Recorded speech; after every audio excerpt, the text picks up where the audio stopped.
Unggilahe ngawita mastu nomo sidem sejatine ora ana apa-apa sing ana amung dudu sejatine aku dudu sapa-sapa sing sapa-sapa kuwi dudu aku sejatine aku ora iso apa-apa sing iso apa-apa kuwi dudu aku lan sejatine aku ora duwe apa-apa sing duwe apa-apa kuwi dudu aku. Rahayu rahayu rahayu hong. Baik kawan-kawan, kita akan melanjutkan berjalan bersama di membaca serat Centini ini, mengikuti perjalanannya Jayeng Sari, Rancang Kapti dan juga Buras untuk menjelajahi Dieng. Apa yang akan dipelajari lagi oleh ketiga orang ini, para rombongan ini, yuk kita sama-sama memulai. Tengah malam di hari ke-40, seusai mereka membacakan doa-doa untuk mendiang ayah dan ibunya, yaitu Ki dan Nyai Hartati, Jayeng Sari, Rancang Kapti dan Buras sudah mempersiapkan semua perbekalan untuk melanjutkan perjalanan mereka. Ayo cepat Yai, nanti keburu pagi, kata Jayeng Sari kepada Rancang Kapti. Perjalanan kita ini lumayan jauh, harus mendaki gunung untuk sampai ke Sukayasa. Sukayasa ini sekarang menjadi nama sebuah desa di Banjarnegara di dekat Gunung Bisma. Kita harus secepat mungkin pergi dari sini. Jangan sampai para kerabat kita itu menemukan kita di sini. Nanti malah mereka ikut dengan alasan mereka mau mengantarkan kita. Iya Kang Mas, ini juga sudah siap, tinggal nunggu Buras ini, kata Rancang Kapti. Lalu Buras menjawab, lah ini aku juga sudah siap benernya Ndoro, tapi lah kok mata saya itu ngantuk. Seharian loh saya ini belum tidur, apa ndak bisa bubuk sedelo, bubuk sebentar, bubuk ciang.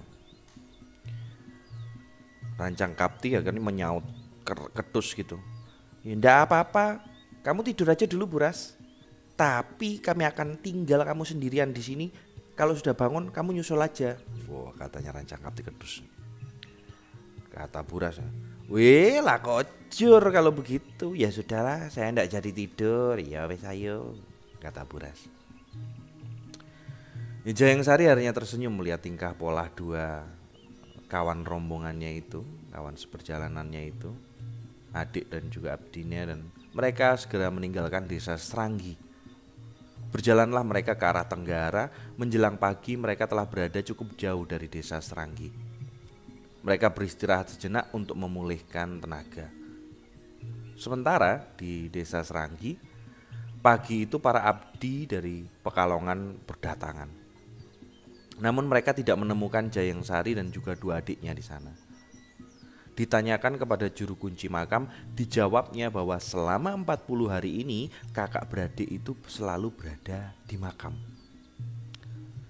Tapi pagi itu Ki juru kunci juga tak mendapatinya di makam. Mereka telah pergi. Entah kemana arahnya, para abdi pun sedih. Mencoba akhirnya mencari jejak ke sini, ke sana, tapi juga tak bisa memastikan ke arah mana mereka menuju. Akhirnya mereka pun pada pulang, abdi-abdi itu pada pulang dan melaksanakan amanat sang junjungan untuk membagi harta warisan dari Ki Hartati. Jayeng Sari dan Rancang Kapti akhirnya telah sampai di Gunung Prau, di kaki Gunung Prau. Dan mereka melanjutkannya dengan mendaki untuk sampai kepada puncak. Badan gunung itu terlihat sangat subur dan mereka mendapati sebuah danau kembali. Mereka melihat badak itu yang mereka temuin akhirnya lari terbirik-birik. Langsung masuk ke kubangan si badak. Dan mereka terus mendaki hingga ke puncak. Mereka setelah sampai di puncak disambutlah dengan embun dedaunan berbulir-bulir, gemerlap sekali seperti permata.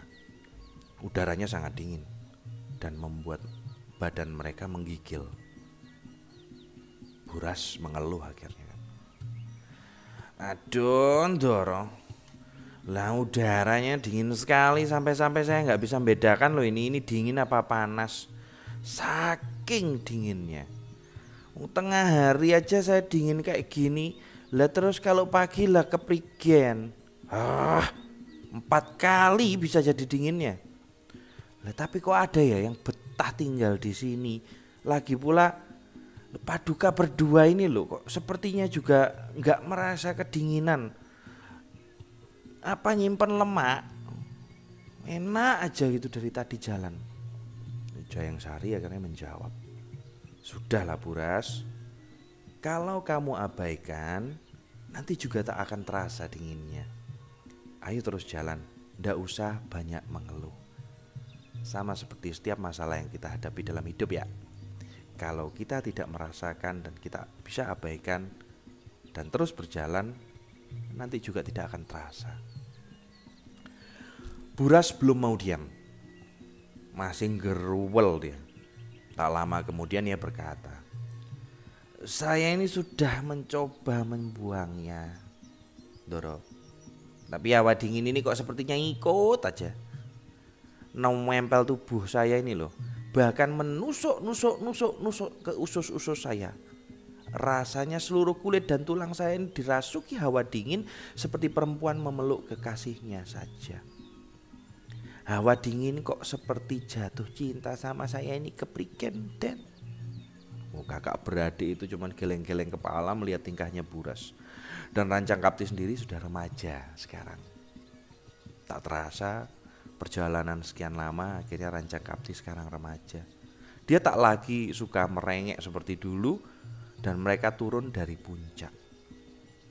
Berjalan ke arah selatan menuju arah Gunung Bisma sebagaimana dulu diperintahkan oleh Syekh Wahdat.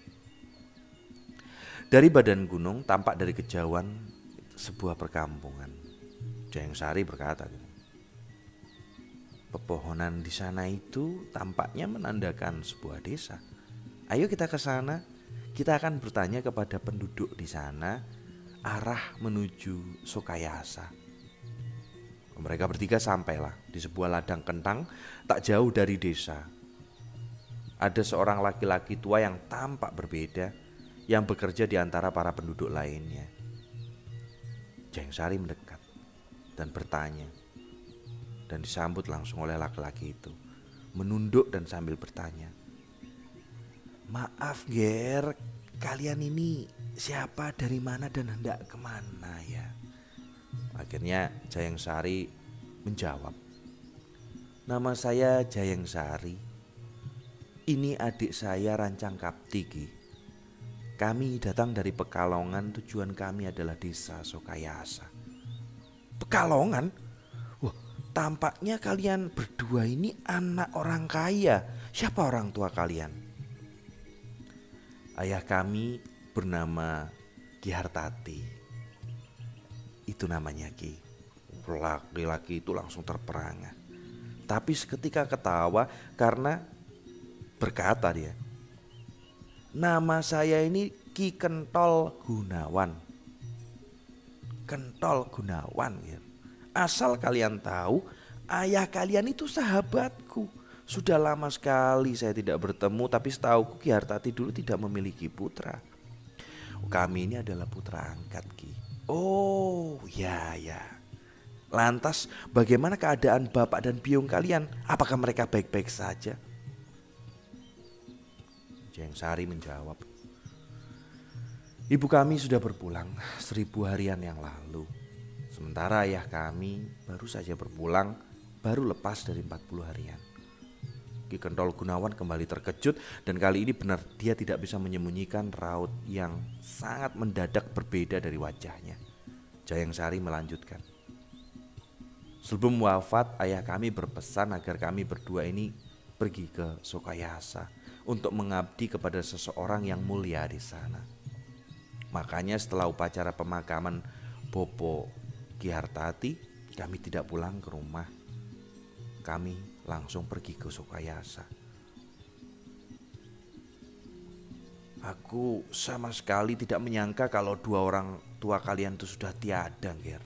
Kalian yang tabah ya, katanya Ki Kentol Gunawan. Berpasrahlah diri kepada Gusti Pangeran. Memang sebaiknya kalian laksanakan petunjuk ayah kalian itu. Dan semoga kelak kalian mendapat kebahagiaan dengan menjalaninya. Kalau kalian sudi, mampirlah dulu ke rumahku. Sebentar saja, beristirahatlah di sana. Dan setelah kalian menempuh perjalanan jauh, kalian bisa menikmati sedikit makanan sederhana di rumahku. Besok aku yang akan mengantarkanmu ke Sokayasa. Kakak beradik itu menyanggupi. Mereka pergi menuju rumah Ki Gunawan di tengah desa, dan sesampainya di sana Ki Gunawan menyuruh para abdinya untuk menyiapkan hidangan-hidangan demi menyambut tamu, putra-putri sahabatnya dari Pekalongan itu. Silakan nak, dipun skecakan. Ki Gunawan mempersilahkan. Ini hanya sekedar penawar lapar, suguhannya orang gunung yang tak beristri, ya tentu tidak seenak di kota Pekalongan ya, Ger. Besarkan api unggunnya, jangan sampai mati. Si Ki Gunawan menyuruh beberapa orang-orang untuk tetap menyalakan api unggunnya. Jayeng Sari dan Rancang Kapti akhirnya mencelupkan tangan kanan pada air kobokan. Dikibas-kibaskan, kemudian mulai makan. Setelah selesai, sisanya diberikan kepada Buras yang langsung melahapnya sampai habis. Dan usai makan, Rancang Kapti berbisik kepada kakaknya. Kakang, ini desa apa? Kakek yang di dekat api unggun itu siapa? Kok sepertinya tadi dia menyebut-nyebut nama Romo di Pekalongan. Ki Gunawan yang mendengar bisikan itu langsung menoleh, lalu akhirnya berjalan mendekat dan duduk di sebelah Rancang Kapti dan berkata, Cahayu, Nduk, nama saya ini Kentol Gunawan. Dulu ketika saya masih suka berdagang di Pekalongan, hampir setiap hari itu tak pernah berpisah dengan ayahmu, Ki Hartati. Kami berdua dulunya sama-sama berhasil menjadi pedagang. Dan barangkali memang sudah ditakdirkan begitulah oleh Hyang Widi. Daganganku merugi sampai bangkrut. Sementara ayah kalian selalu untung hingga menjadi saudagar utama di Pekalongan. Akhirnya aku memutuskan pulang ke sini, ke Dieng ini. Tempatnya sepi dan sunyi, tapi aku merasa lebih tentram dan bahagia di sini. Melebihi rasa bahagia ketika aku masih kaya dulu. Jadilah ya seperti ini sekarang. Tinggal di gunung, hidup sederhana tapi bahagia. Lah itu apa, Ki? Tanyanya Rancang Kapti sambil si Rancang Kapti menunjuk sebuah lubang di dekat api unggun. Oh, di bawah rumah ini memang ada gua. Dan siang, malam, api unggun di sini tidak pernah padam. Makanya rumah ini terasa tidak dingin, hangat. Buras menyela. Iya emang betul sih Ki, di sini memang tidak dingin, tapi begitu nanti keluar rumah, aku mau misalnya mau buang air gitu, rasakan saja tulang-tulang ngilu, air mendidih aja jadi nggak panas kok. Ki Gunawan hanya tersenyum, ya maklum dia dengan Buras, dan ia berkata, besok pagi kalian akan saya ajak berjalan-jalan untuk menghibur diri. Supaya kalian tidak larut dalam kesedihan lantaran ditinggal oleh kedua orang tua kalian. Bagaimana? Jayeng Sari dan Rancang Kapti akhirnya saling pandang tersenyum gembira atas niatnya Ki Gunawan. Baiklah, lanjut Ki Gunawan, besok kita akan melihat beberapa candi ke Telaga Pakarman serta Lorong Aswatama, yakni di lorong di bawah tanah. Dan juga kita akan mengunjungi Sumur Gumuling dan Kawah Candra di Muka. Rancang Kapti menoleh kepada kakaknya. Rasanya ini bakal menyenangkan sekali ya kakang. Tak terasa fajar akhirnya telah tiba. Matahari terkuak dan sinarnya menyentuh sela-sela dedaunan dan rembutan. Ki Gunawan dan para tamunya sudah berdandan rapi. Sarapan pagi disusul minum teh hangat dicampur dengan gula kelapa.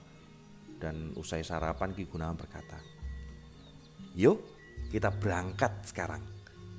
Ki Gunawan berjalan di depan, yang lain mengikuti di belakang, dan di tengah perjalanan mereka melihat 3 buah candi yang kokoh berdiri di lereng gunung yang terjal di dekat jurang yang menganga.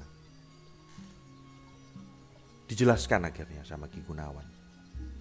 Yang pertama itu namanya Candi Duryudana. Yang kedua Candi Danghyang Durna. Dan yang ketiga Candi Sangkuni. Mereka melanjutkan perjalanan menanjak hingga tiba di sebuah tanah rata. Di sana mereka kembali melihat beberapa candi dan mereka menuju salah satu candi. Lah, ini namanya Candi Arjuna, kata Ki Gunawan.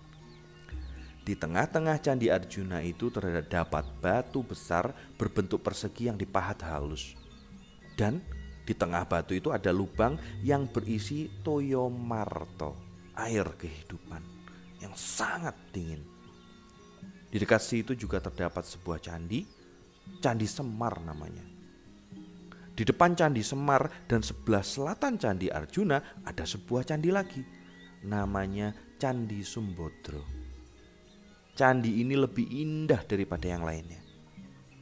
Di depannya ada lorong besar dan Jayeng Resmi bertanya, "Lah ini lorong apa, Ki?" Nah, inilah yang disebut dengan Babahan Sang Drunosiwi atau Bambang Aswatomo. Mereka pun melanjutkan perjalanan ke arah barat laut, lalu ke selatan hingga melihat sebuah candi, yang itu namanya Candi Puntadewa. 2 candi yang ada di depannya itu candi apa, Ki? Tanyanya Buras. Itu namanya Candi Nakulo dan Sadewo. Kalau yang di sebelah selatan Candi Puntadewa itu namanya Candi Srikandi. Ki Gunawan akhirnya juga terus memberikan penjelasan. Mereka terus berjalan menuju ke arah barat daya dan mereka berhenti di sebuah candi bagus yang menghadap ke barat, kata Ki Gunawan. Nah,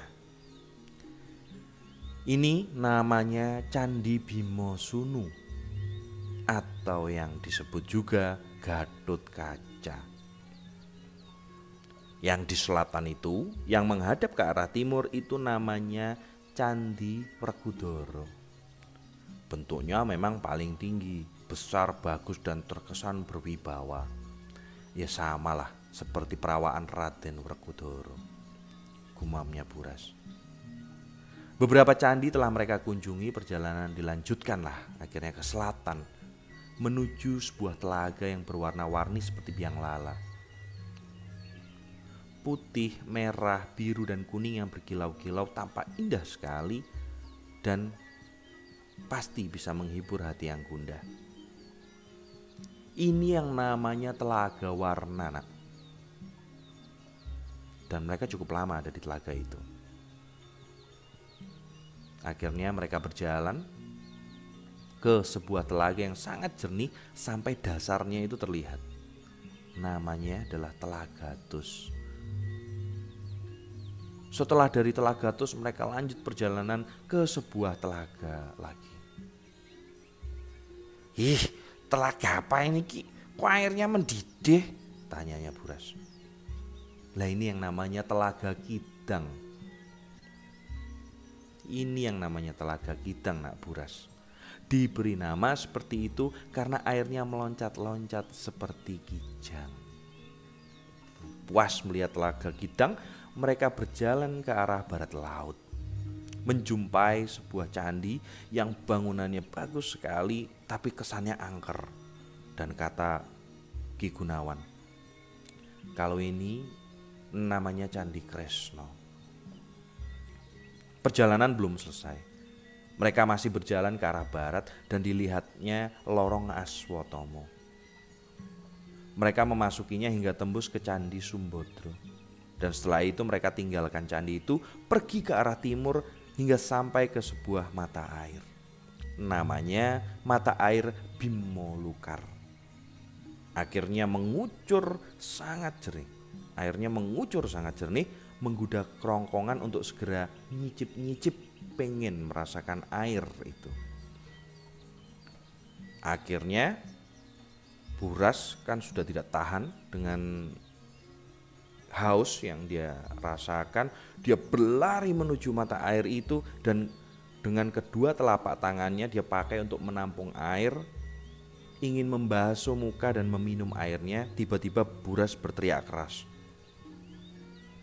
Tangannya terasa kaku melihat akhirnya dia sendiri juga kaget. Rancang Kapti itu melihat Buras seperti itu, dia tertawa gembira. Lalu bertanya keras, "Kamu itu kenapa Buras, kok meringis gemeteran?" Dingin sekali rasanya, saya ini mau nadai bara api saja. Tangan saya sampai kaku, Ndoro. Mata air Bimolukar ini dinginnya minta ampun. Ki Gunawan dan Jayeng Sari tersenyum. Mereka lanjutkan perjalanan ke arah barat kembali. Dan mereka menjumpai banyak sekali area kecil yang berjajar berkelompok. Banyak pepohonan yang batang dan daunnya mirip dengan pohon kopi. Hanya saja buahnya jarang. Jayeng Sari kan penasaran dengan pohon ini, ya berkata, "Ini nama pohon ini apa ya, Ki?" "Ini namanya pohon Purwo Kucilo. Buah pohon ini bisa dipakai untuk penawar bisa ular. Purwo Kucilo. Ular bisa lemah dan tak berdaya seketika jika dilawan dengan buah ini. Dan selain ular, buah pohon Purwo Kucilo ini juga bisa dipakai untuk menaklukkan kelabang, kalajengking, ulat, dan sebagainya." Buras sangat tertarik dengan penjelasan Ki Gunawan dan ia pun segera memetik buah Purwo Kucilo ini sebanyak-banyaknya. Sampai 2 kantong dia petik.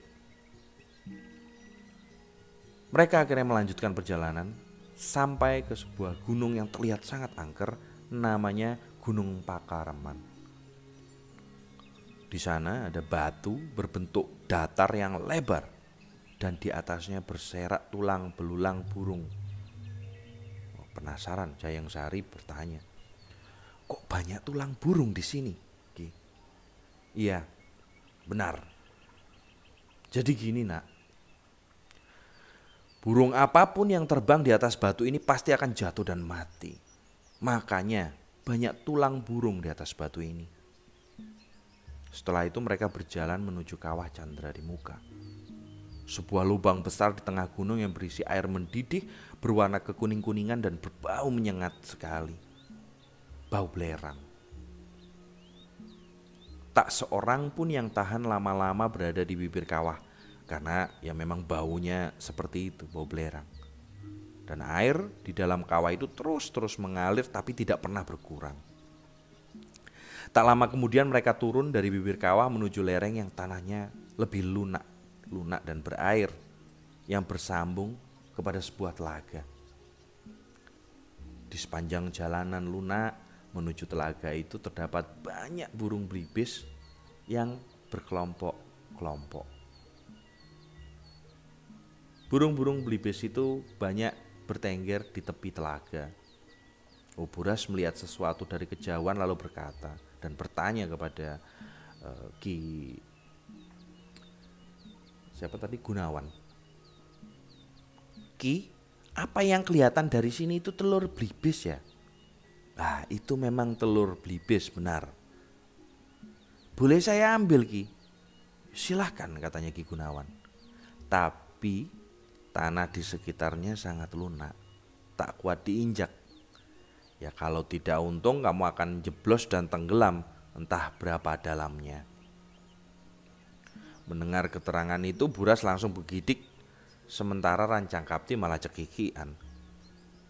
Memang jalanan yang mereka lalui dan injak itu juga agak lunak sehingga mereka melangkah hati-hati.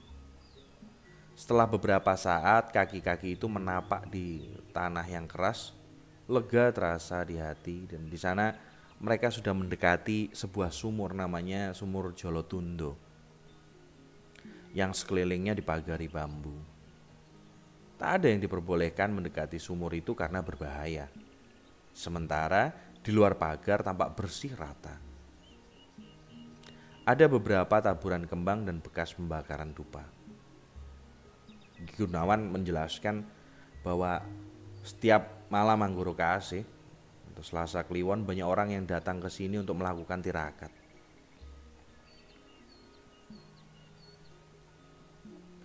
Ada yang memohon supaya kaya, ada yang memohon supaya naik derajat, supaya dicintai, agar segera mendapat momongan, serta ada pula yang datang untuk mencari kesaktian.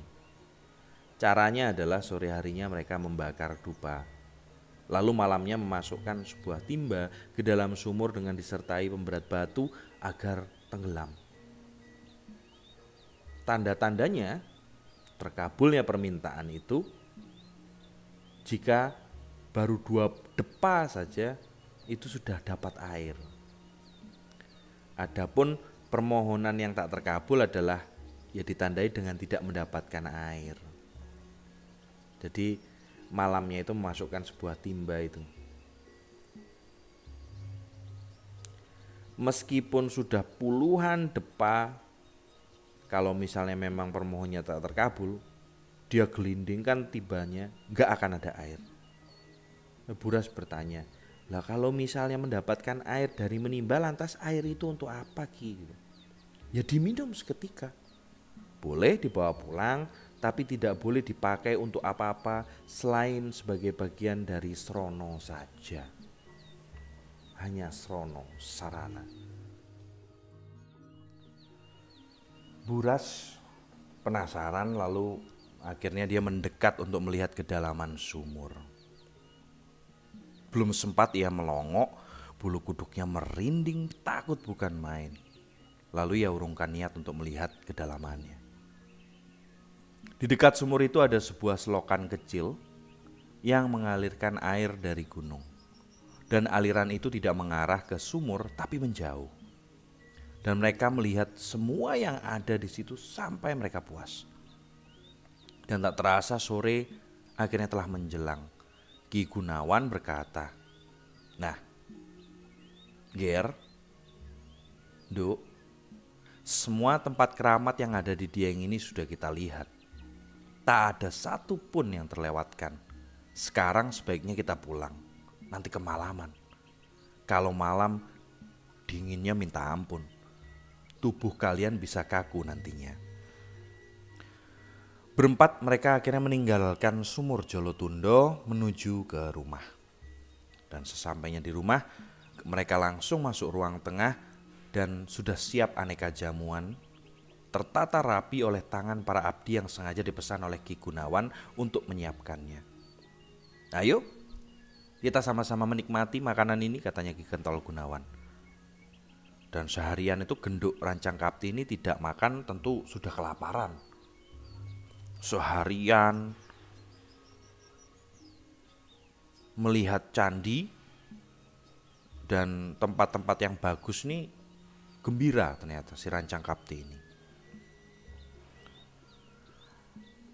Setelah mereka membasuh dengan air hangat, tangan dengan air hangat, mereka nikmati semua hidangan yang tersedia. Usai makan, sisanya diberikan ke Buras dan dilahap makanan dengan tergesa-gesa sampai kesereten.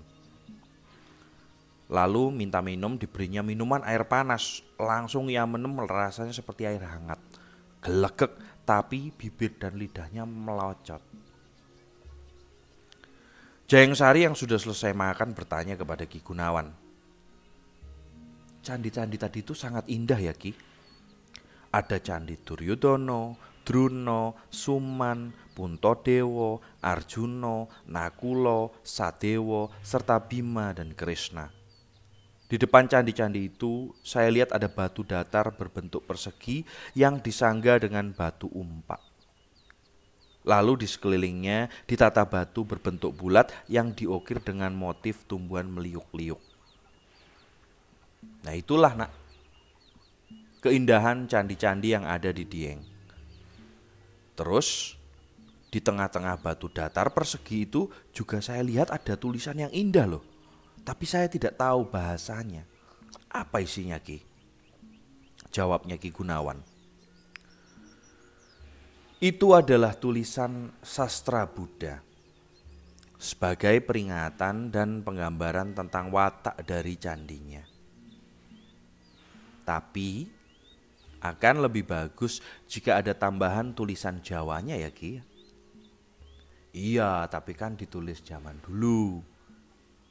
Tapi saya akan jelaskan apa saja maknanya biar kamu tahu. Pertama, tentang Prabu Kurupati atau Duryudono. Duryudono itu wataknya kuat. Apa yang ia inginkan akan terus ia kejar sampai dapat. Dan dia suka menuruti kehendaknya hati. Dia suka cepat bertindak tanpa perlu dipikir cermat. Selalu menepati janji, gesit tapi mudah gugup. Kata-katanya tidak dipikirkan terlebih dahulu dan dia kurang menyukai simbol dan isyarat serta kurang mematuhi adat tata krama. Ya, seringnya hanya mengikuti keinginan pribadi tanpa mempertimbangkan apakah itu baik atau buruk. Rasa ingin tahunya besar, suka dengan hal-hal baru dan tak sungkan memberikan sesuatu kepada orang lain. Bahkan dalam jum'ah besar pun dia akan keluarkan. Hanya saja semua itu dalam rangka untuk membantu menuruti kehendaknya. Dia akan memanjakan orang-orang yang mengikutinya. Adapun kepada orang yang tak sepaham, hilang tata kramanya, terjauh dari sifat raja. Ia perkasa namun sebenarnya berhati penakut.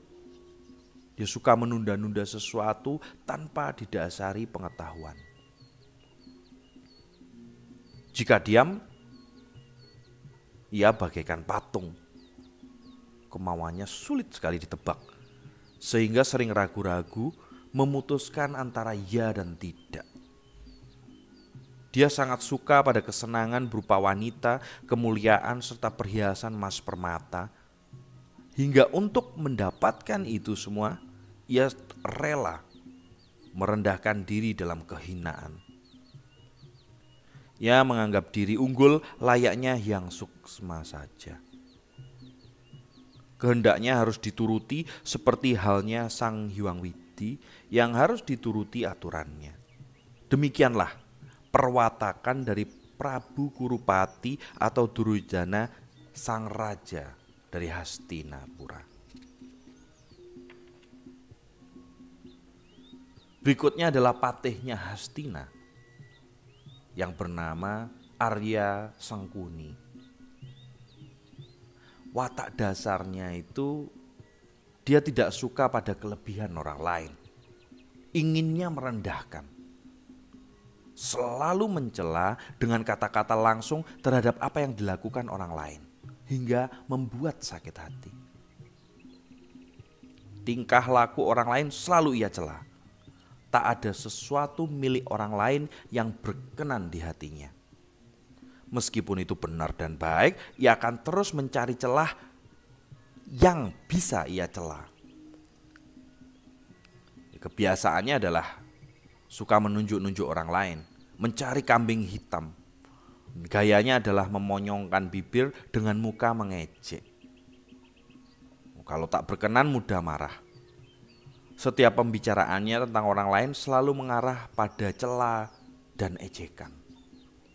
Dari masalah sekecil rambut hingga masalah besar. Itu yang menjadi kesukaan dan kegemarannya. Jika ada kelebihan dalam diri orang lain, ia sengaja menutupi agar itu tidak mengungguli dirinya. Jika ada orang yang berbicara kepada Kipate ini tapi tidak disertai sanjungan kepadanya, tidak akan ditanggapi malah orang yang akan menyampaikan akan dicela. Atau semisal ada orang lain yang mencoba mengingatkannya, maka Ki Patih Sengkuni ini akan berkata, sudah, gak usah diteruskan. Jika berdebat, Ki Patih ini tidak menunjukkan kebenaran, dia akan tetap ngotot dengan kata-kata yang ngawur. Yang jelas, kata-kata yang dilontarkan oleh Sengkuni ini akan selalu membawa orang lain menggerutu dan sakit hati. Namun Ki Patih Sengkuni ini memang ahli dalam berkata-kata, sehingga ia selalu saja bisa melepaskan diri dari dakwaan dan selalu bisa mengalihkan tuduhan pada orang lain dengan akal liciknya. Memang demikian itulah Arya Suman alias Sengkuni ini. Jika disalahkan, ia ganti menyalahkan. Ia merasa benar sendiri, tak mau dikatakan salah. Dan kalau memberikan perintah itu sering tak masuk akal. Tapi kalau nggak dituruti, akan marah-marah dengan dalih pemimpin kok tidak ditaati. Ia juga sering berkata, tidak mungkin Ki Patih ini salah. Atau itu salahmu sendiri, atau kamu sih yang tidak hati-hati, jadinya ya begitu. Sampai akhirnya yang dituduh selalu kehilangan muka. Demikian ini sifat Ki Patih yang gemar lempar batu sembunyi tangan. Setiap hari ia selalu berharap ada kekacauan sehingga ia bisa bertepuk tangan mengejek yang kalah. Ia malah tidak suka kedamaian karena tak ada yang bisa ia persalahkan. Dia suka menerima pemberian, tapi dirinya pelitnya bukan main. Adapun pandangannya tentang Hyang Suksma, ia mengatakan bahwa hamba itu harus benar-benar mengabdi kepada Hyang Suksma. Di hadapan orang-orang ia mengatakan sebagai hamba yang patuh dan soleh, merasa diri sebagai manusia yang unggul, lalu menasihati orang lain dengan kata-kata yang baik. Kemudian ia mencontohkan dirinya sendiri sebagai manusia orang baik itu dan menjadikan orang lain sebagai contoh yang jelek. Patih Sengkuni ini juga selalu ingin terlihat menonjol, tampil lebih baik daripada orang lain, hingga dianggap sebagai orang yang paling baik. Patih Sengkuni ini tak lain adalah paman Prabu Kurupati, sang Raja Hastina ini. Dan sang Raja Hastina ini selalu saja mempercayai kata-kata Ki Patih dan menurutinya. Itu begitu pula adik-adik raja, semuanya tunduk kepada raja dan mempercayai apa saja yang dikatakan oleh paman mereka ini. Semua saran dan pendapat dari Ki Patih Sengkuni tak ada yang ditolaknya. Apapun pendapatnya selalu diterima. Oleh karena itu, Ki Patih ini selalu dekat dengan Raja Duryudana. Dan sebagai wakil raja, Arya Sengkuni ini menjadi pelaksana harian kebijakan kerajaan. Bayangkan, semua yang menjadi keinginannya dan keinginan raja harus dituruti. Jika ada yang membantah, diberantas. Inilah perwatakan dari Ki Patih Arya Sengkuni yang membuatnya memegang kekuasaan di Hastinapura sebagai tangan kanan Raja Duryudana. Jayang Sari berkata, ya memang tepat sekali perwujudan Sengkuni dalam wayang dengan wataknya. Lantas bagaimana dengan watak Dang Hyang Druno, Ki? Dang Hyang Druno ini adalah seorang junjungan di negeri Hastina. Dan dia menjadi penasehat kerajaan. Menjadi orang yang dituakan dan selalu dihormati. Sebutannya banyak. Antara lain Risang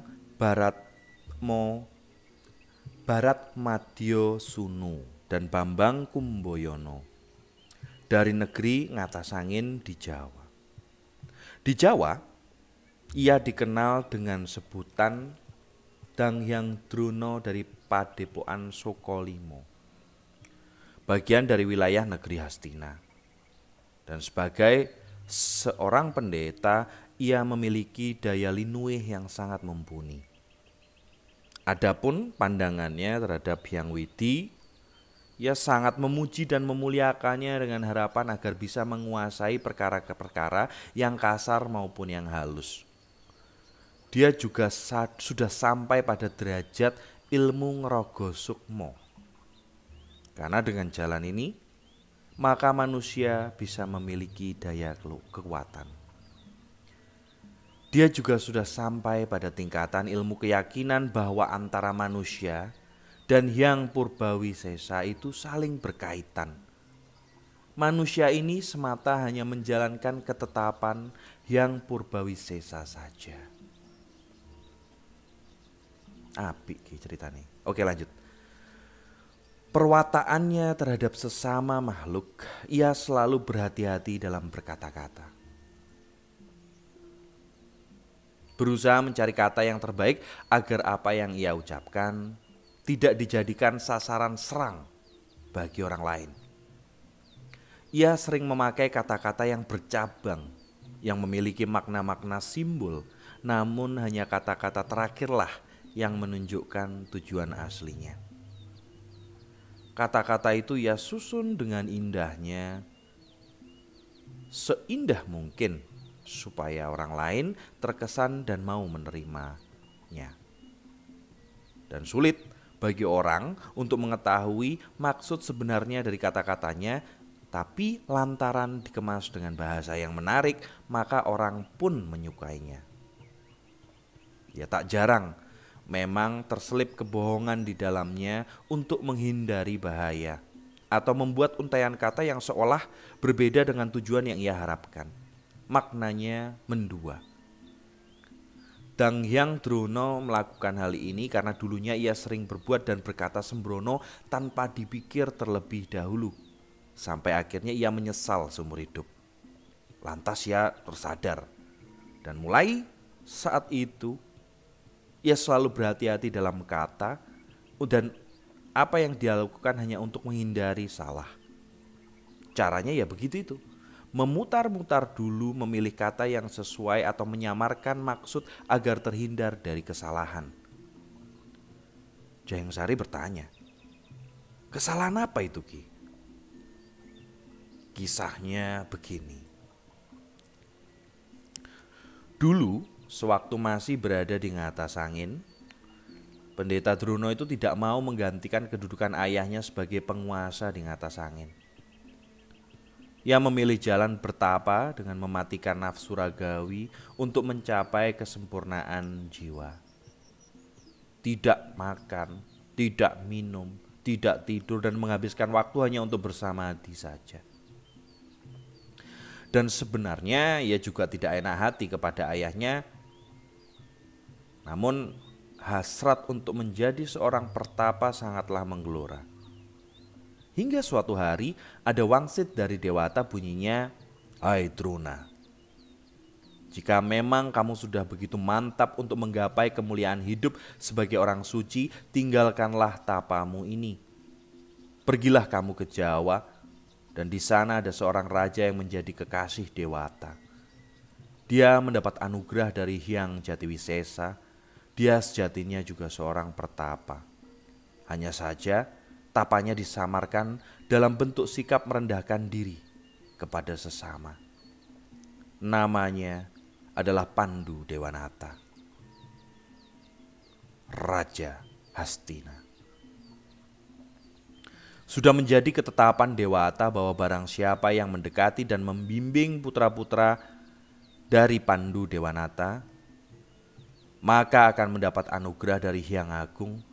Apa yang dikehendaki akan terlaksana, tapi syaratnya tak boleh mundur dan ingkar janji. Mantaplah akhirnya hati dari Sang Drona. Ia segera meninggalkan negeri ngatas angin dan pergi ke Jawa. Dan sudah berjanji ikrar dalam hati untuk menjadi pembimbing bagi para putra Raja Hastina serta patuh setia kepada kerajaan Hastinapura. Perjalanan jauh pun ia lanjutkan. Namun ia berbuat sembrono hingga tersesat jauh. Ia telah membuang banyak waktu selama perjalanan, meskipun akhirnya ia sampai juga di negeri Hastina, Namun Prabu Pandu Dewanata sudah meninggal dan digantikan oleh kakaknya yang bernama Dasarata. Anak-anak Raja Dasarata jumlahnya 100 yang dipanggil dengan sebutan Kurawa. Sementara anak-anak mendiang Prabu Pandu ada 5 yang dipanggil dengan sebutan Pandawa. Pendeta Drona sangat menyesal atas keteledorannya hingga membuatnya terlambat datang ke Hastina. Dan sebagai seorang pendeta yang teguh memenuhi janji, Drona akhirnya menjadi guru pembimbing bagi Pandawa dan juga Kurawa. Namun hatinya selalu condong kepada para putra Pandu, sebagaimana dulu yang ia harapkan.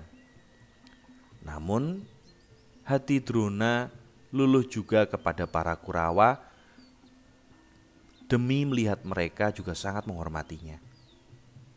Meskipun ya kelakuan mereka pun juga seringkali memalukan. Semenjak itu Drona menjadi guru bagi para putra-putra Raja Hastina. Ia menjadi bagian dari kerajaan Hastina, bersumpah setia akan membela negeri jika ada ancaman dari luar. Dan ketika kekuasaan Hastina dipegang oleh Prabu Duryudana, sang sulung dari Kurawa pun itu tetap Danghyang Drona tetap setia menjadi penasehatnya meskipun hatinya lebih sayang kepada Pandawa.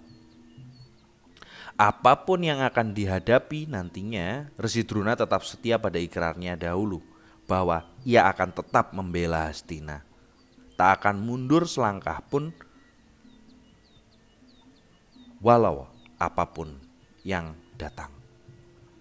Itulah perwatakan dari Danghyang Drona dan alasan kenapa ia sangat berhati-hati dalam bertindak dan berkata-kata.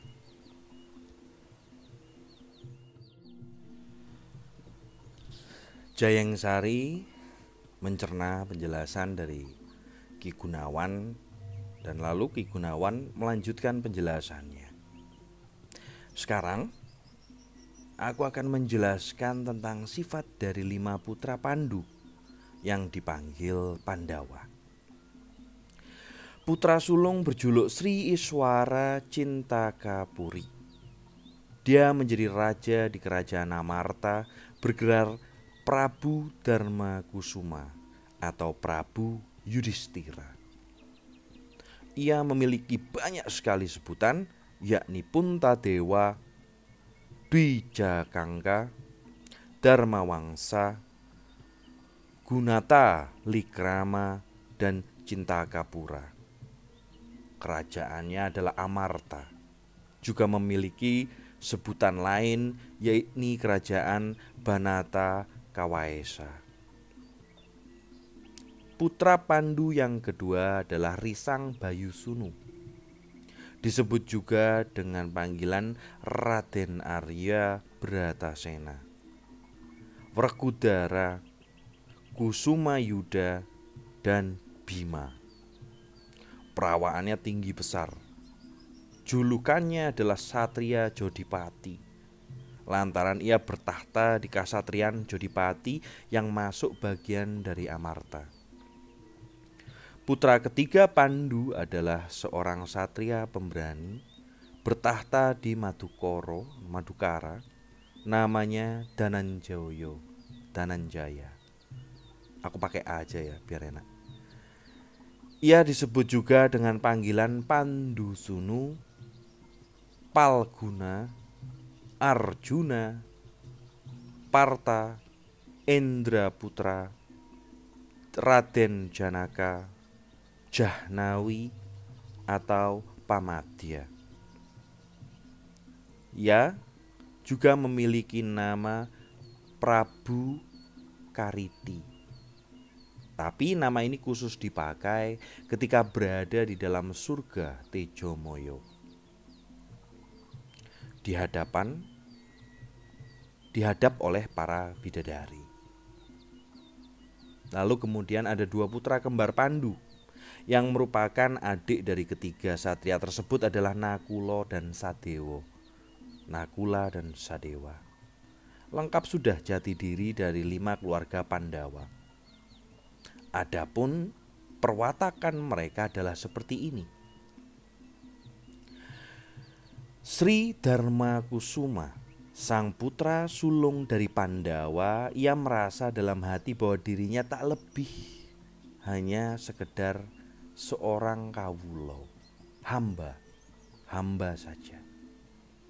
Hal ini tercermin dari tingkah lakunya yang selalu santun, rendah hati, sabar, serta berbuat baik kepada sesama tanpa pamrih apa-apa.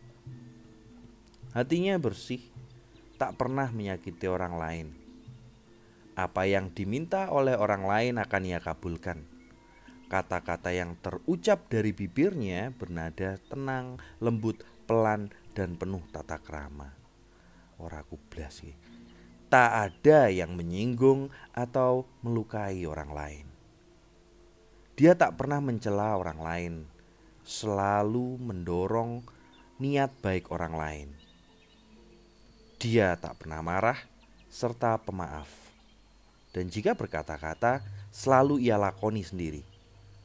Jika berjanji, akan selalu ia tepati. Pikirannya terhadap Suksmo Jati yang menguasai dunia adalah demikian. Bahwa seorang kawulo itu harusnya menghilangkan kediriannya. Bahwa seharusnya kawulo menghilangkan kedirian atau keakuannya. Ibaratnya ia mati dalam hidup, mati sakjroning urip,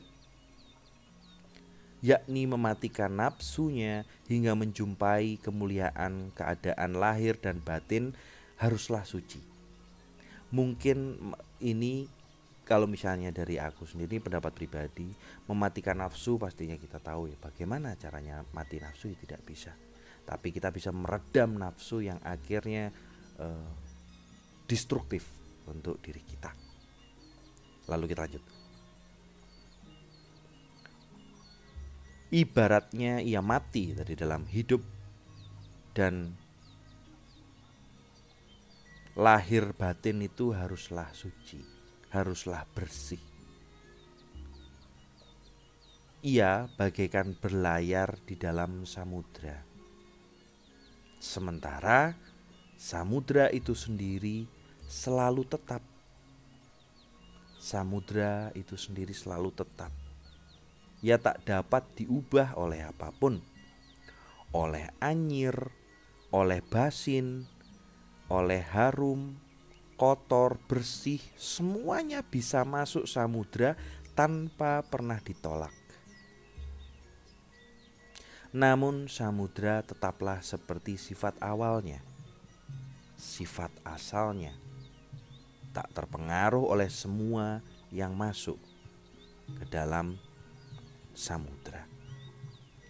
Begitu juga manusia, tak menolak apapun, hanya kebaikan saja yang dipentingkan. Jiwa selalu memuja dan memuji yang suksma dimanapun tanpa pilih-pilih tempat. Hatinya lurus menghadap Hyang Widi yang maha suci, yang disadarinya dalam keabadian. Hingga ia selalu menyingkir selalu dari keramaian, tidak suka menuruti kesenangan pribadi yang menyesatkan. Dalam dirinya yang ia pikirkan adalah dia yang tanpa wujud, masuk ke dalam dunia sunyi. Demikianlah sifat dan perwataan dari Sri Pandu Siwi.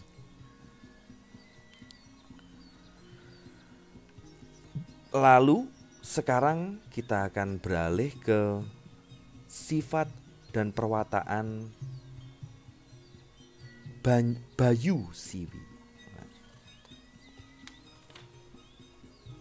Tadi Pandu Siwi, sekarang Bayu Siwi.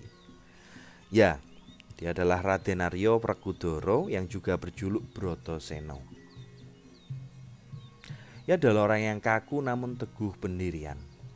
Tidak suka dengan keributan. Ia selalu berusaha untuk menghindari kekacauan malah.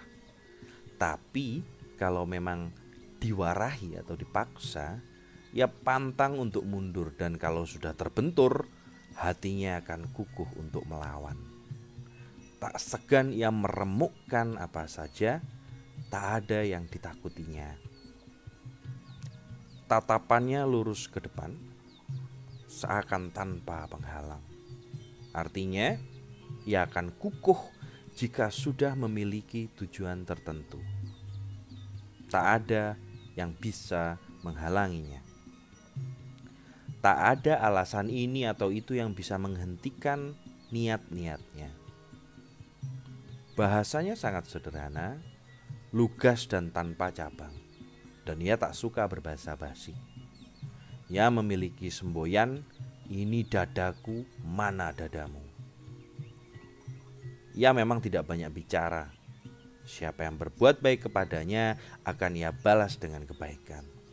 Tapi barang siapa mengganggunya, maka ia akan melawannya.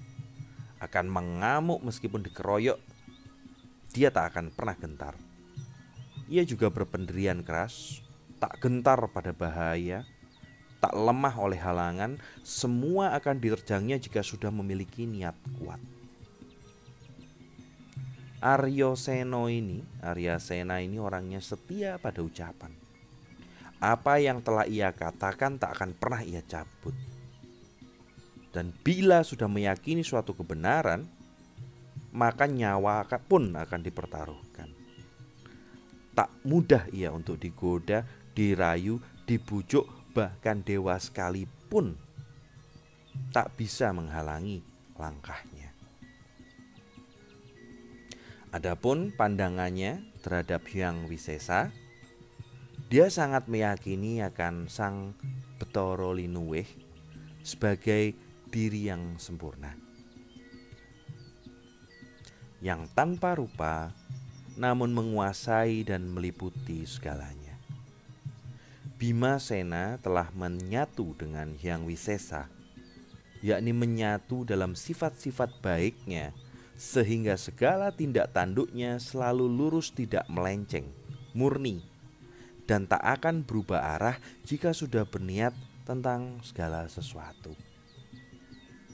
Apa yang ia kehendaki, diyakininya sebagai perwujudan kehendak Hyang Wisesa, sehingga ia tak pernah mundur barang selangkah pun.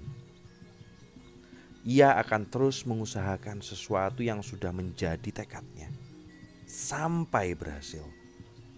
Inilah sifat dan perwatakan dari Arya Sena, sang ksatria Jodipati.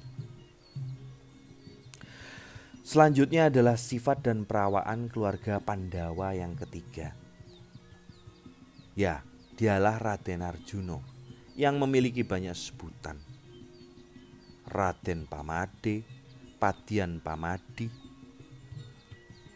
Bathara Rendra Sunu, lalu ada Prabu Kariti, Satrio Madukara, Parto, dan Janaka.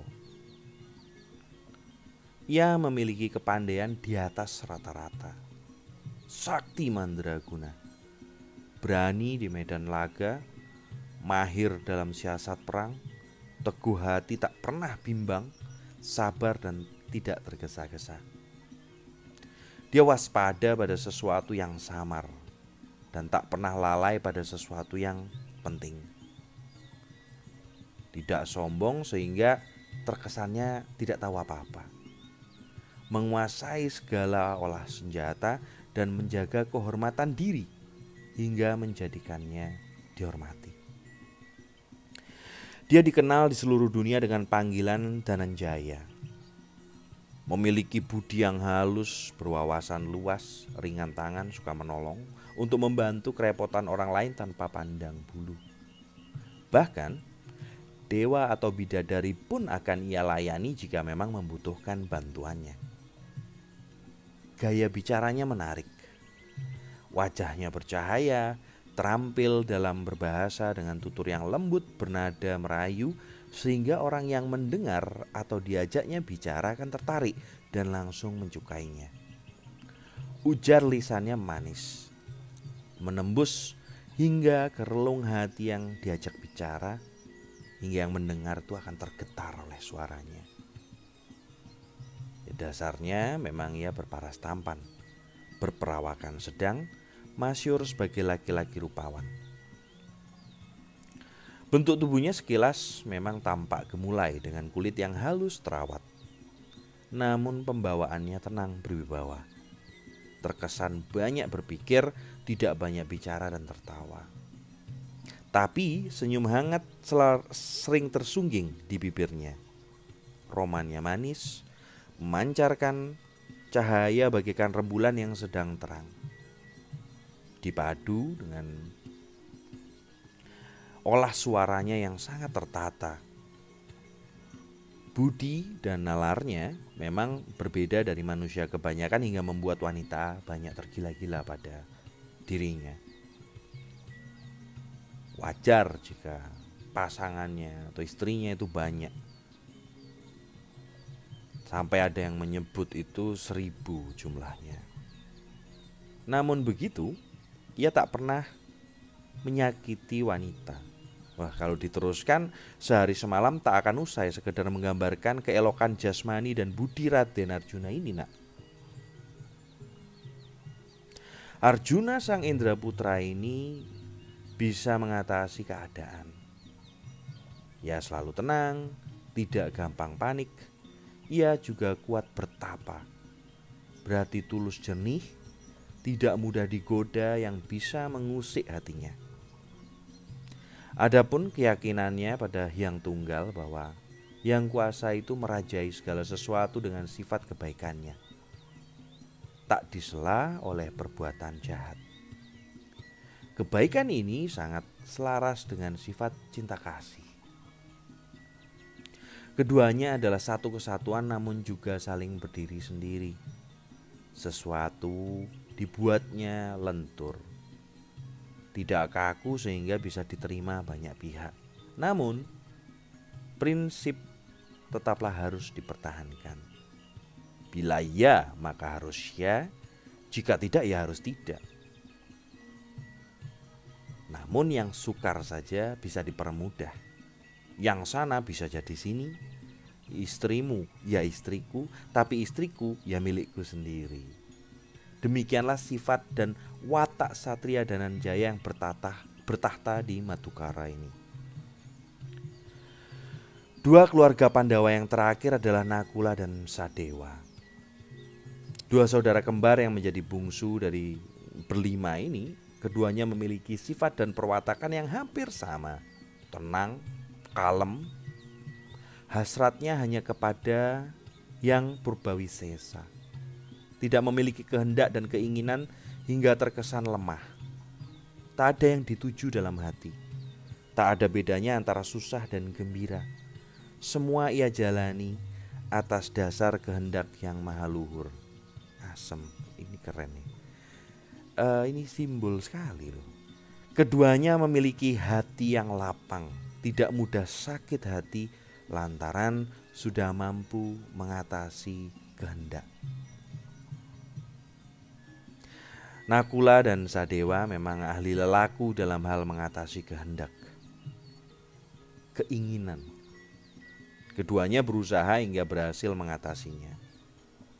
Apa yang bisa didapatkan dari keinginan? Tak ada. Apakah mengendaki keburukan? Jelas itu akan berujung pada kesengsaraan. Apakah juga menginginkan kebaikan? Itu pun juga tak perlu. Hanya berserah diri saja pada Hyang Widi. Tak ada yang ditolaknya dalam hidup ini. Tak ada. Tidak juga memiliki permohonan. Tak memiliki juga daya upaya. Hanya ikhlas bersyukur sambil berserah diri kepada Dewa Agung yang bijaksana. Dalam kehidupan dengan sesama tak layak jika memburu hanya kehormatan. Tidak perlu menyengaja baik dan menyengaja tidak buruk gitu demi orang lain. Apa adanya saja. Maka tidak ada gunanya pula membicarakan kejelekan orang lain. Memuji pun sekedarnya. maka tak ada celah, tapi juga tak ada puji yang terlalu. Hidup ini mengalir bersama-sama. Satu pedoman utama mereka berdua adalah bakti kepada kakak-kakaknya. Apa saja yang diperintahkan oleh kakak, mereka akan turuti dan taati. Biarpun badan harus hancur lebur sekalipun akan mereka jalani. Tak sekalipun mereka menolak perintah kakak, selalu berbakti. Dan demikianlah itu memang sifat dan perawaan Raden Nakulo dan Raden Sadewo. Ki Gunawan akhirnya menyudahi uraiannya tentang perwataan Pandawa. Jayang Sari mengaku puas. Lalu ia bertanya tentang tulisan pada batu datar yang berada di depan Candi Kresna.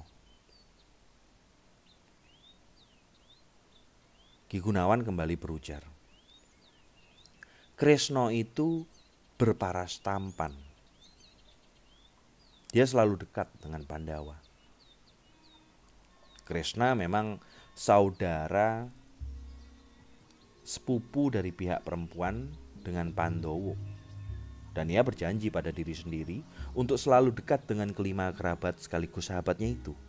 Membela jika ada yang menyakiti. Dan Kresna juga sudah berikrar untuk selalu mendampingi Pandawa dalam keadaan kalah atau menang. Miskin atau kaya, mati atau hidup, sakit atau sehat, sedih atau senang. Ia tak pernah berselisih pendapat dengan mereka. Itulah tekadnya. Kresna dan Pandawa ibarat 6 telur yang ada di dalam satu sarang. Jika sebutir ada yang pecah, maka yang lain akan membelanya. Sampai hancur lebur pun akan tetap dibela. Kresna menjadi rujukan Pandawa 5 dalam memutuskan sesuatu.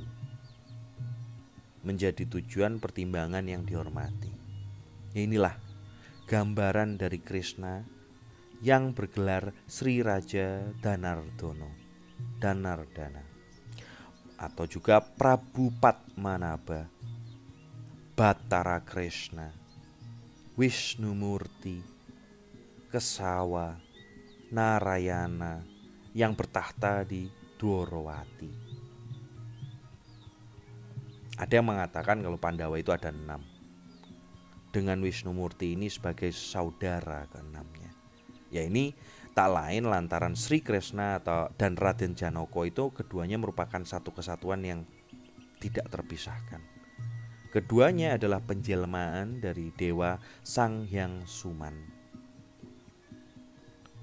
Sudah menjadi kehendak Hyang Luwih bahwa Hyang Wisnu itu diparuh menjadi 2. Kasar dan halusnya dibagi 2. Ibarat permata, maka ada bingkai dan ada pencakupnya. Semisal samudra, ada air dan ada pula ombaknya. Atau matahari dengan sinarnya, bunga dengan wanginya, bagaikan jiwa dalam meraga. Ibarat 2 sisi daun sirih yang berbeda warna namun sama rasanya jika digigit. Demikian pula antara Kresna dengan Arjuna yang memang merupakan 2 perwujudan namun sebenarnya mereka tidak berbeda. Sama-sama penjelmaan Dewa Wisnu. Keduanya turun ke dunia menjadi 2 wujud penjelmaan yang saling mengisi. Terkenal di jagat raya. Menyatu dalam pergaulan dengan kaum yang besar ataupun yang kecil hingga berhasil apa yang mereka usahakan bersama. Kresna juga merupakan seorang prajurit gung yang membasmi semua bentuk kejahatan di dalam muka bumi. Semua angkara dan pengacau akan ia hancurkan. Dan inilah memang tugas Hyang Wisnu untuk menggempur Kolo Angkoro. Semua penjelmaan Hyang Wisnu akan menuruni sifat yang dimiliki oleh Kresna ini. Semua memiliki sifat dan perwataan yang sama. Bila ada yang berbeda hanya sedikit saja. Contohnya adalah Arjuna yang menjadi bagian tidak terpisahkan dari Kresna. Bedanya Arjuna bersikap dan bersifat aktif berbuat untuk membasmi kejahatan, sementara Krishna lebih bersifat mencegah untuk berbuat jahat. Tapi keduanya memiliki kesamaan, yakni bertindak demi terlaksananya budi dengan disertai kewaspadaan. Luasnya pengetahuan, kebijakan ajaran, kesempurnaan pandangan, kehati-hatian, pandai dalam olah pikir, tahu mana yang benar dan yang salah, paham tentang hina, madya, utama, hina, yang sedang dan utama, penuh ketulusan, tegas dan tidak ragu, mahir dalam tutur kata, tahu kapan bersuara keras dan kapan harus bersuara lembut, kapan harus berbicara panjang atau singkat, kapan berhenti bicara, kapan terus, paham akan astabrata, tak mudah dirayu oleh kata-kata manis orang lain, dan bisa menyelaraskan antara kehendak dan pikiran. Jika berbicara, kata-kata Krishna akan membuat orang lain senang dan sukacita. Enggak kaku dan menuruti kebenaran pribadi layaknya orang yang tak tahu adat. Bahasanya manis dan diselingi guyonan. Menarik untuk didengarkan dengan bahasa ringan, namun intinya tidak terlupakan. Karena kebijaksanaannya, itulah maka ia tidak pernah menampakkan kepandaian diri. Tingkah dan tuturnya tuh santai hingga akhirnya memunculkan kedamaian hati. Kadang ia berlaku samar, berujar dan bertingkah yang sekilas tampak tak mencerminkan kebijakan, dan orang pun bisa terkecoh olehnya. Namun semua itu adalah tiada lain demi kebaikan, dilandasi dengan rasa cinta tulus kepada sesamanya. Itulah sifat dan perwataan Sri Krishna, Satria Dwarawati. Ki Gunawan akhirnya menyudahi penjelasannya tentang watak Krishna. Seketika Jayangsari menyembah. Lalu dia berkata, "Saya mengucapkan banyak sekali terima kasih, Ki. Lantaran Paduka telah berkenan menguraikan apa yang termuat dalam tulisan Buddha yang tertera pada batu itu. Mohon izin untuk bertanya, Ki. Apakah bahasa yang digunakan dalam tulisan itu bahasa biasa?" Ki Gunawan menjawab, "Ya, hanya bahasa biasa." Jayangsari membatin, "Pastilah orang yang menulis itu seorang pujangga." Lalu ia berkata lagi, "Ki, apa maksud Paduka bahwa watak Kurawa dan Pandawa itu berjumlah 9? Akhirnya dijawab, "Sebelumnya aku ingin menjelaskan dulu, Nger, bahwa penjabaran tentang watak-watak ini dimaksudkan agar bisa dipakai sebagai penggugah semangat dengan mengambil tamsil dari kisah luhur dan berlangsung secara turun-temurun. Dipakai sebagai penggugah semangat. Perilaku itu pada dasarnya terdiri dari 3 jenis, yakni nista, madya, dan utama. Nista itu hina, madya itu sedang, utama ya utama. Ketiganya ini digambarkan dalam 9 watak yang akan kuuraikan ini. Dan uraian ini bisa kau jadikan sebagai bekal untuk teladan hidup yang selaras untuk zaman dulu, tapi juga bisa diterapkan untuk zaman sekarang. Itulah pendapatku, benar atau tidaknya ya terserah nak mas. Adapun yang dimaksud dengan 9 watak itu adalah para tokoh wayang yang berjumlah 9, yang sudah kujelaskan sebelumnya. yakni Prabu Duryudono, Patih Sengkuni, Resi Drono. Ketiganya itu merupakan para pembesar kerajaan Astina. Lalu tokoh Prabu Darmaputra, Bratasena, Arjuna, Nakula, Sadewa, dan Prabu Kresna. Keenam tokoh ini berada di pihak Pandawa. 3 watak dari pihak Kurawa dan 6 watak dari pihak Pandawa. Jadi semuanya berjumlah 9. Loh, tapi Nakula dan Sadewa itu kan memiliki sifat dan watak yang sama. Kan saudara kembar Toki. Mereka juga memiliki kemirikan dalam rupa, perilaku, dan pembawaan. Jadi dianggap satu saja kan.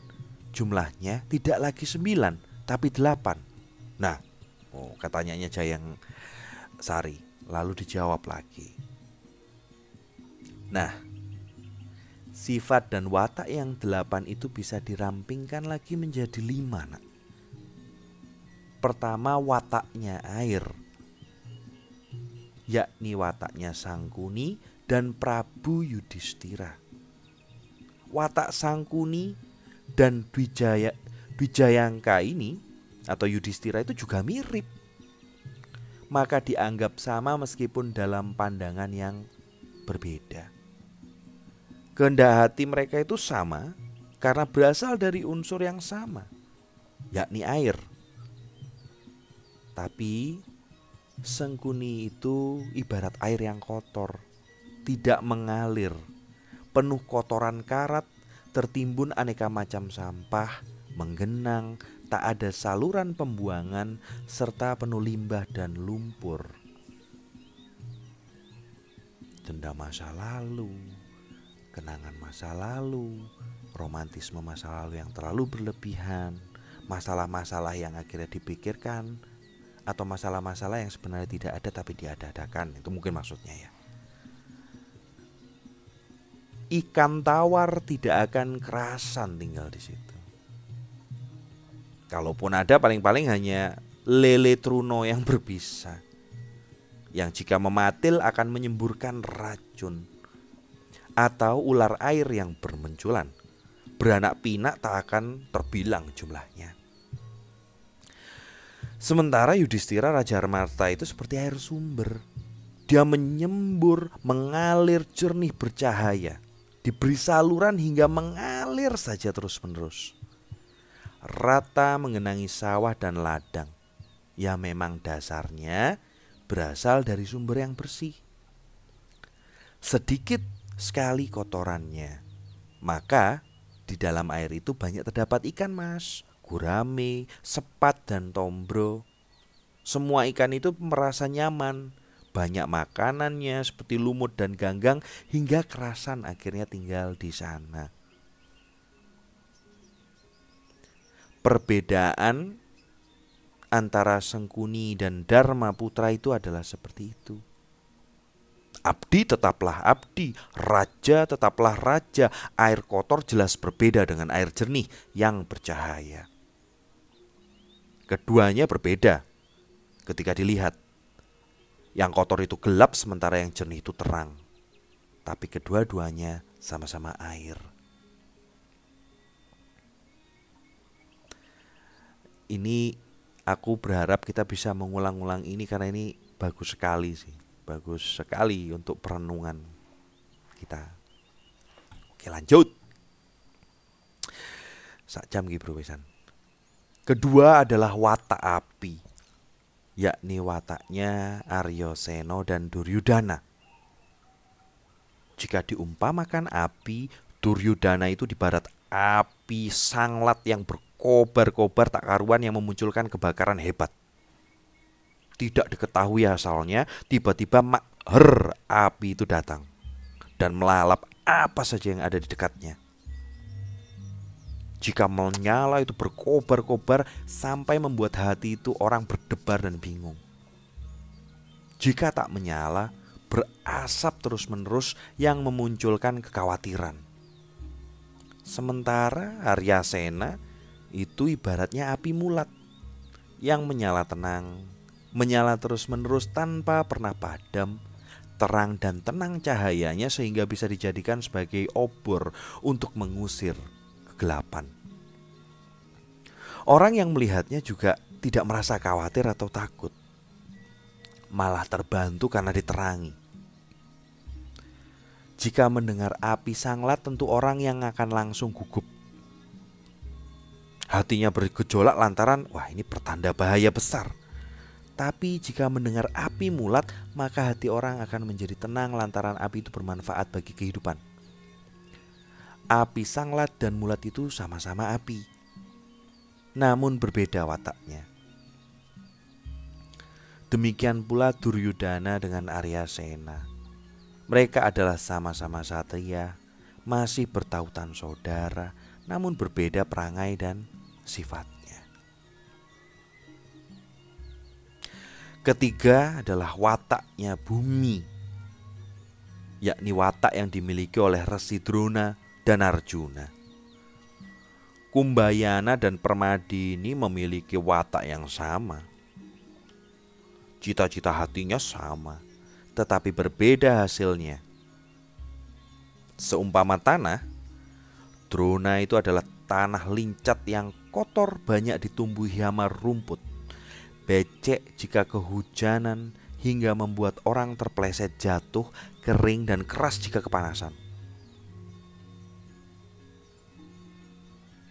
Dan jika kepanasan itu tak ada tanaman yang mau tumbuh. Tanah lincat ini jika musim hujan berwujud padang rumput yang luas sekali tanpa ada pepohonan. Kalaupun ada pohon, itu pun ya sekedar pohon kecil yang tak berbuah. Batang dan cabangnya kecil. Jika musim kemarau, tanah ini akan tandus, kering, keras, pecah, retak, menganga sampai memunculkan belahan yang lebar dan dalam. Dan jika terperosok akan segera dimangsa oleh binatang yang berbisa. Sementara Arjuna itu ibaratnya tanah ladu yang subur lantaran terkena abu dari gunung berapi. Tanah ini rata, mengandung air, bercampur pasir malelo, gembur seperti habis dicangkul saja. Jika terkena hujan, tanah ini lekas kering, bahkan langsung kering dalam sesaat sehingga tidak licin. Jika musim kemarau pun masih tampak basah lantaran tetap mengandung air. Jika ditanami akan tetap cepat tumbuh, subur dan lekas berbuah. Tanaman yang batang dan cabangnya diambil akan cepat besarnya. Tanaman yang dikurangi daunnya malah akan semakin rimbun. Tanaman yang diambil bunganya malah semakin bermekaran. Biji yang ditanam akan cepat tumbuh besar dan berbuah sangat lebat. Inilah perbedaan antara Resi Drona dengan Arjuna. Antara tanah lincat dan landu itu pada dasarnya sama, yakni tanah. Juga Resi Drona dan Arjuna, keduanya memiliki watak dasar yang sama, tapi berbeda dalam penerapan. Keempat adalah watak angin, yakni Nakula dan juga Sadewa. Angin itu membawa aroma, wangi, harum, segar, sedap, basin atau bau busuk yang menusuk hidung. Semua bau yang tercium oleh hidung itu berasal dari angin. Namun sebenarnya sumber bau itu bukanlah angin atau hidung. Angin itu sekedar perantara untuk membawa aroma tersebut. Angin hanya perantara untuk membawa aroma tersebut. Sedangkan hidung ya hanya sekedar menerima saja. Sementara asalnya entah dari mana, tidak diketahui. Namun demikian, pada akhirnya orang pasti akan tahu asal-usul itu dari bau itu. Tidak mungkin ada bau tapi tak ada sumbernya. Bau busuk pastilah berasal dari sesuatu yang busuk. Bau harum tentu juga bersumber dari sesuatu yang harum. Maka angin dan hidung itu bukanlah penyebab aroma. Demikianlah perumpamaan dari watak Nakula dan Sadewa yang hanya sekedar sebagai penerima dan perantara saja. Inilah perwatakan yang keempat. Kelima adalah watak Wisnumurti, yakni Sang Prabu Danardono. Dia adalah Sri Krishna yang dalam perang Bharatayuda berperan sebagai pelitanya dunia. Yang mengetahui setiap gerak-gerik lawan, ia selalu ingat dalam hati. Sekejap pun Sri Krishna tidak pernah lupa akan kesanggupannya untuk membimbing Pandawa serta kesanggupannya untuk melawan tiga musuh utama Kurawa. Tiga musuh utama Kurawa, yakni Sengkuni, Danghyang Drona, serta Prabu Kurupati yang menjadi pimpinannya. Yang dibantu oleh 1000 kerajaan dengan raja-rajanya yang ternama itu. Prabu Krishna tidak menemui kesulitan menghadapi lawan-lawannya. Ia pandai dalam menyusun siasat perang dan paham akan taktik dan rahasia kelemahan lawan sehingga yang dibimbingnya berhasil memenangkan perang. Ia sendiri juga tidak ikut berperang. Hanya berperan sebagai penasehat saja. Yang turun langsung dalam perang adalah Pandowo. Maju atau mundur, semua Pandawa tunduk pada perintah Sri Krishna. Ia sangat dihormati, dijunjung tinggi dan ditaati oleh Pandowo. Krishna memang tak pernah berhenti membimbing dan mengarahkan menuju jalan kebaikan, menjadi pelita dan pelindung. Nah, itulah penjelasanku tentang 5 perwataan manusia ini. Niken Rancang Kapti yang sedari tadi juga terhikmat mendengarkan, akhirnya penasaran. Ia bertanya juga, "Ki, saya mau bertanya, apakah Woro Sumbodro dan juga Woro Srikandi itu juga menikah? Mereka itu istrinya siapa? Dan mengapa nama mereka berdua diabadikan sebagai candi di dekat Candi Arjuno? Dan siapa saja istri-istri Arjuno itu, Ki?" "Putriku, Woro Sumbodro dan Woro Srikandi itu memang istri-istri Arjuno Satria Madangkoro.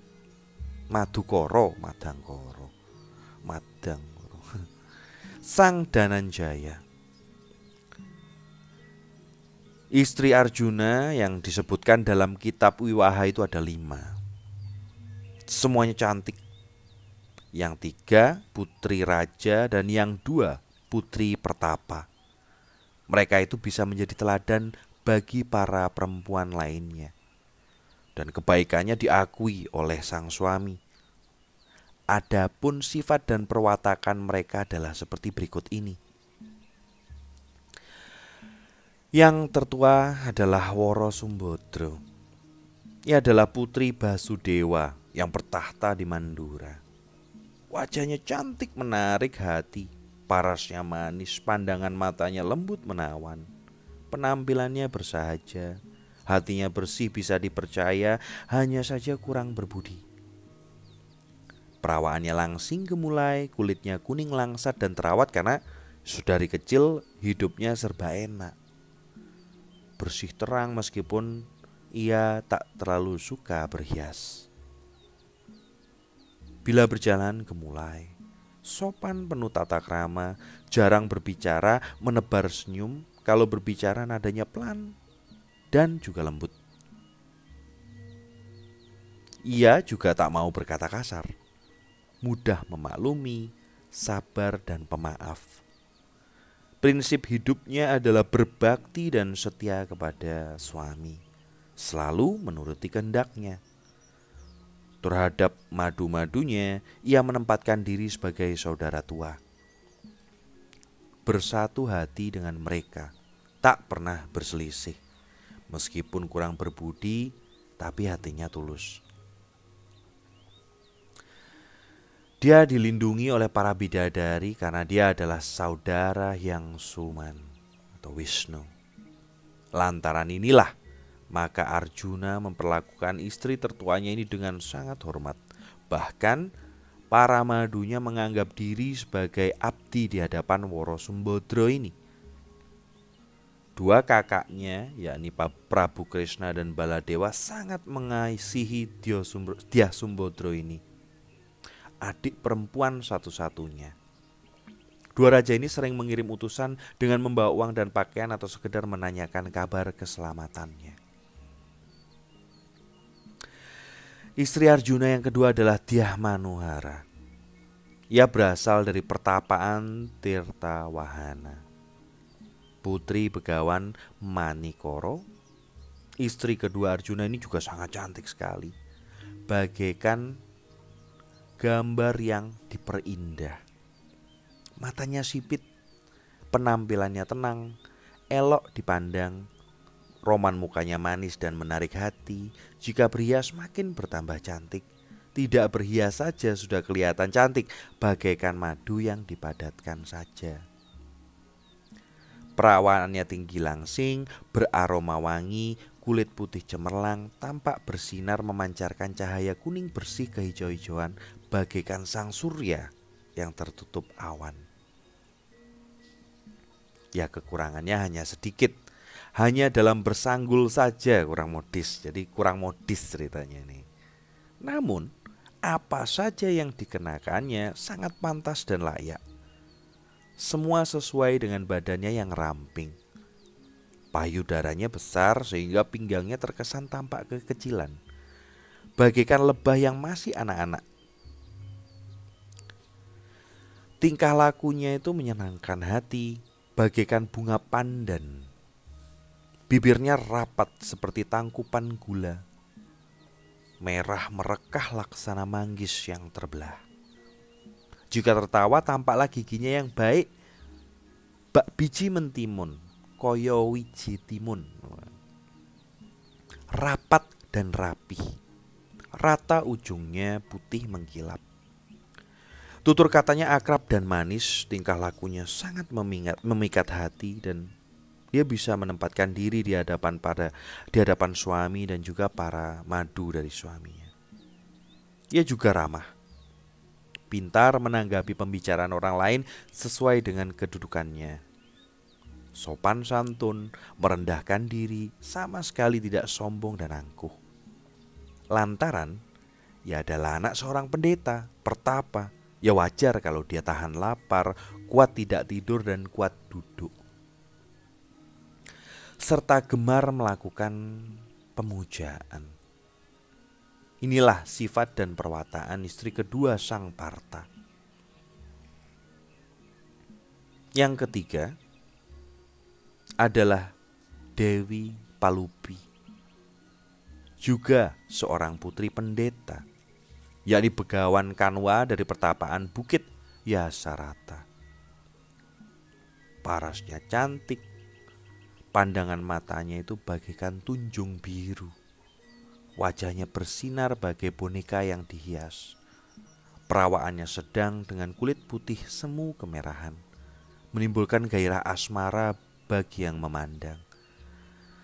Pandangan matanya bagaikan bulan, murah senyum dan mudah tertawa hingga sering terlihat gigi-giginya yang putih gemerlap.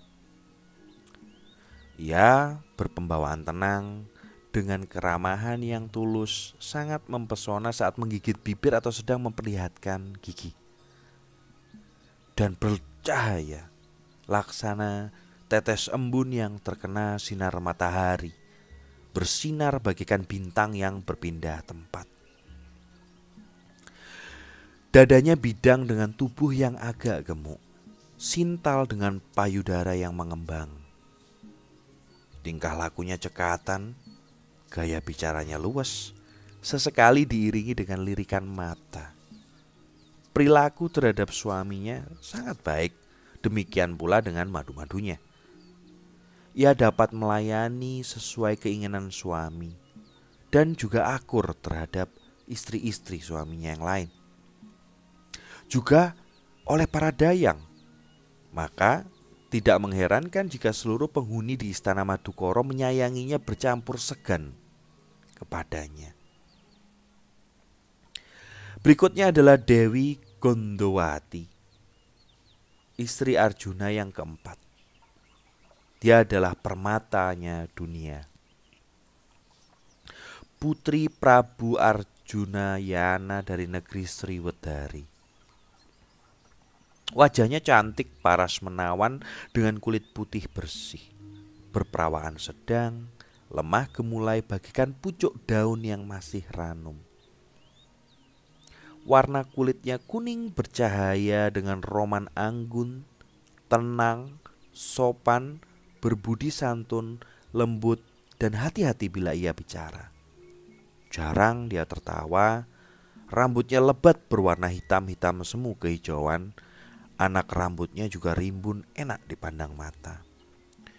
Lehernya jenjang bagaikan tumbuhan jalar, dadanya lebar, payudaranya bagaikan bulatan kelapa gading yang selalu ditutupinya rapat-rapat. Lengannya bagaikan busur gading, gendewo pinentang. Bahunya juga bagus. Jika sedang bergaya akan membangkitkan birahi pria. Jalannya perlahan seperti singa yang macan yang lapar, koyo macan luwe. Lakune koyo macan luwe.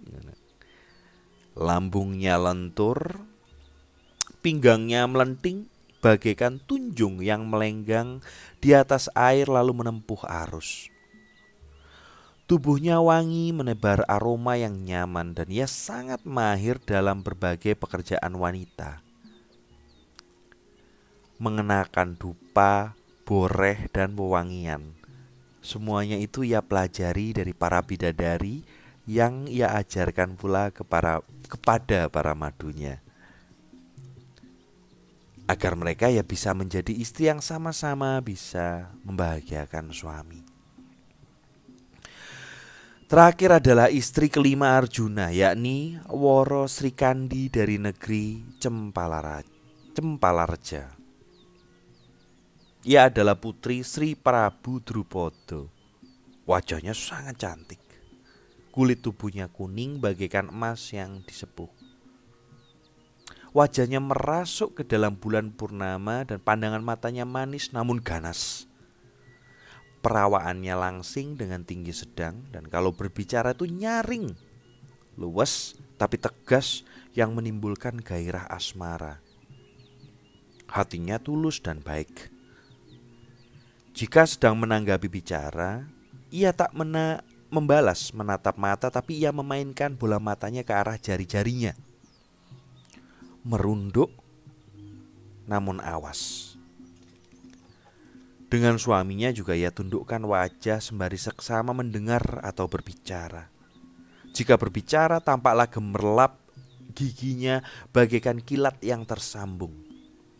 Inilah yang membuat suaminya hancur tak kuasa menahan diri takluk di hadapannya. Srikandi juga agak manja dan pintar merayu kata-kata manis. Sehingga kerap kali Arjuna mengurungkan niat untuk pergi lantaran tergoda oleh rayuan istrinya ini.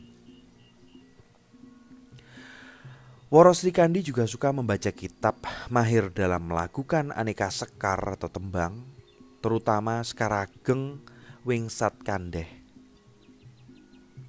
Suaranya merdu, menggrenek, nyaring, dan renyah. Siapa saja yang mendengarkan pasti terbuai. Dan ia juga pandai mengartikan karya sastra yang ia lakukan. Ia lantunkan dengan nada indah, membuat orang kian terpesona olehnya. Ia juga mahir berbusana, merias diri, menjadi teladan bagi para wanita umumnya. Dengan para madu, ia memang suka blak-blakan. tidak lamis atau lambe manis. Lamis sih lambe manis, munafik. Kata-katanya keluar apa adanya.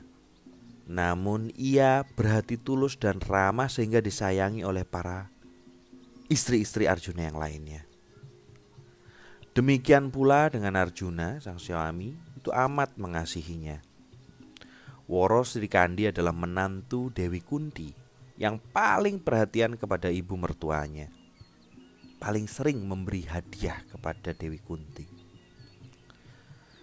Nah, Nduk, putriku, itulah kisah zaman dulu tentang 5 wanita yang layak menjadi teladan sebagai istri. Kelimanya memiliki keistimewaan masing-masing. Jangan sampai kita hidup tanpa teladan, lalu membuang tata laku kehidupan. Akhirnya jatuh ke jurang nista, miskin papa dan kekurangan, yaitu salahnya sendiri. Banyak orang yang meremehkan masalah ini, akhirnya terkena masalah. Setelah itu menyesal anakku. Dan hendaklah kamu camkan sungguh-sungguh cerita yang telah saya uraikan tadi. Rancakapti menyembah. Iya Ki, saya memohon doa kepada Paduka dan juga minta restu. Semoga saya bisa mengambil teladan salah satu dari kelima istri Arjuna ini. Ki Kentol Gunawan mengangguk lalu memberkati. Aku doakan, nak. Jayeng Sari yang sedari tadi mendengarkan dengan hikmat pun terangguk. Dia camkan semua dalam hati serta bersumpah tidak akan menikah jika tidak mendapati wanita yang berbudi luhur seperti dalam kisah yang baru saja ia dengar. Sementara Buras yang sedari tadi melongo mulai menyadari bahwa kisahnya sudah mulai habis. Lalu ia mengusap mulut dengan lengan lalu berkata, senang sekali ya Ki menjadi orang seperti Arjuna. Punya istri 5, cantik semua, budinya baik semua. Tentu ia kerasan tinggal di rumah, dikelilingi 5 wanita yang cantik sekali. Rasanya ya gak mau pergi kemana-mana. Ki Gunawan menyela, Buras, Arjuna itu malah jarang berada di istananya. Ia sering pergi kemana saja, ke gunung-gunung untuk mengencani putri-putri pendeta. Selirnya banyak sekali, tak terhitung jumlahnya. Lagi pula ia juga memiliki banyak istri bidadari. Dapat diumpamakan seluruh wanita di dunia ini adalah istri Arjuna. Tapi ya istrinya ya hanya miliknya sendiri. Buras geleng-geleng takjub bukan kepalang. Bukan main. Kok bisa ya? Semua pakaian tergila-gila. Semua wanita tergila-gila pada Arjuna. Apa ya rahasia Arjuna bisa menaklukkan para wanita itu ya Ki ya? Apa karena irisan pada kemaluannya itu waktu ia disunat? Semua yang di situ tertawa. Sementara Buras merasa tak ada yang pantas ditertawakan. Dia tetap serius menanyakan masalah ini sambil terus batin. Iya jojo kulupe kintil iki gitu. Usai tertawa Ki Gunawan menjawab, zaman dulu itu tidak ada orang yang disunat, Buras. Kamu ini ada-ada aja. Oh iya, Nak Mas Jayeng Sari, hanya ini pengetahuan saya tentang masalah yang Nak Mas tanyakan. Sebaiknya kita tidur sekarang, sudah larut. Jayeng Sari akhirnya mengiyakan, namun masih ada rasa penasaran dalam hatinya dan akhirnya ia ungkapkan juga rasa itu. Maaf Ki, sebenarnya saya sangat ingin menyaksikan sumur Jalotundo yang katanya keramat itu. Kalau bisa malam ini juga melihatnya, saya pengen melihatnya. Ya, soalnya dari Jalotundo kami mau langsung melanjutkan perjalanan menuju Sokayasa.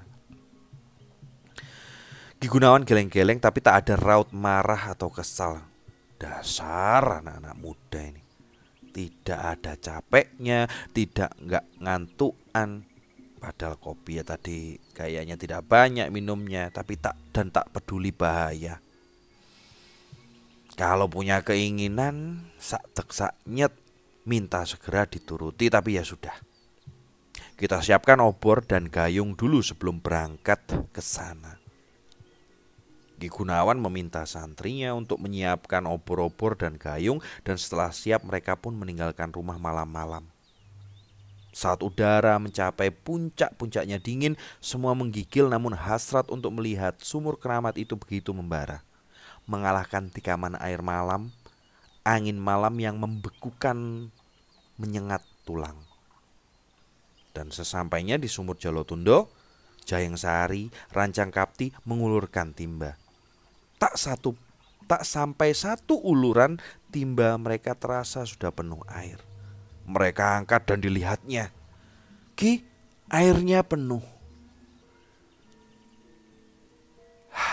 Akhirnya, entah ini 1 jam berapa menit, tapi akhirnya episode ini selesai juga. Terima kasih teman-teman sudah setia sampai detik ini. Aku yang kadang-kadang juga anggot-anggotan, tapi ya sambil lah nyambi.